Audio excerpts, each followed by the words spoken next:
Hello सांग मैंने जय जगन्नाथ। आपन तो जानते टमाटो आम देहपाई केते उपकारी।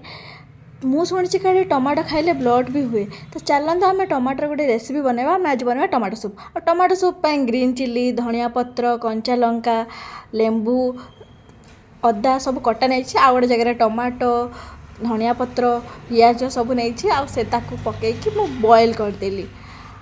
बॉयल कर सारा मुझे ग्राइंडर जार नहीं कि पेस्ट बनईदेली। पेस्ट हो सारा गोटे कड़े तेल टिके नेली, से अदा पकईली। अदा पकई सारापर से रसुण, गोटा रसुण को ऐड करवा। गोटा रसुण को ऐड कर सारापर टिके समय आम छाड़ीदे। देन तापर आम से ऐड करवा कंचा लंका, जो छोट छोट पीस करके आम रखी थे कंचा लंका ताकू ऐड करवा। कंचा लंका को ऐड करके टिके समय छाड़ीदे। टिके कंचा लंका भी फ्राए हो राग लगे, हल्का राग रही। से आम जो बनई पेस्ट को ढालीदे। ढाली सारापर फुटाई छाड़ीदे।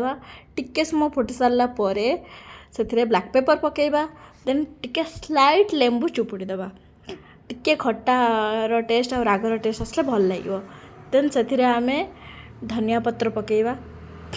धनिया पत्र पकई सारापर आम गोटे प्लेट को ताको बाहर करके निज स्वाद अनुसार जदि लुण कम थी पकईकि खाईपर। आउ विश्वास करूँ टमाटो सूप देहपाई बहुत बढ़िया। आपण भी खातु, आप घर लोक भी खुआतु। रही नमस्कार।